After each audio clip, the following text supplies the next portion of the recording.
رندوں کو بھی معلوم ہیں صوفی کے کمالات، ہر چند کے مشہور نہیں ان کے کرامات۔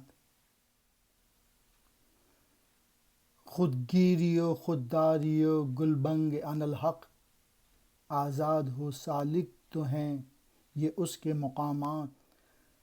محکوم ہو سالک تو یہی اس کا ہمہ اوست، خود مردہ و خود مرقد و خود مرگ مفاجات۔ اس بند میں اقبال نے آڑے ہاتھوں لیا ہے ان صوفیوں کو جو کہ جعلی ہیں، جن میں کوئی جذبہ نہیں ہے، اور یعنی وہ خود مرے ہوئے لوگ ہیں، ایسے صوفی جو کہ عمل نہیں کرتے۔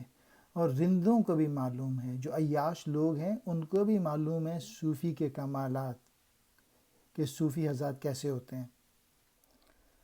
اور جو اچھے صوفی ہوتے ہیں، جن میں عشق ہوتا ہے، جن میں پیشن ہوتا ہے، یہ اچھے ملا، ان میں یہ 3 خصوصیات ہوتی ہیں، خودگیری ہوتی ہے، خودداری ہوتی ہے، اور اناالحق ہوتا ہے۔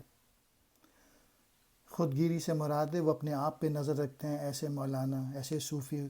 خودداری ہوتی ہے یعنی ان میں غیرت ہوتی ہے، اور گلبنگ یعنی سریلی آواز ہوتی ہے، اور اناالحق میں خدا ہوں منصور کا نعرہ تھا۔ ہمہ اوست، اس کے معنی یہ ہیں سب کچھ خدا ہے اور کسی شے کا وجود نہیں۔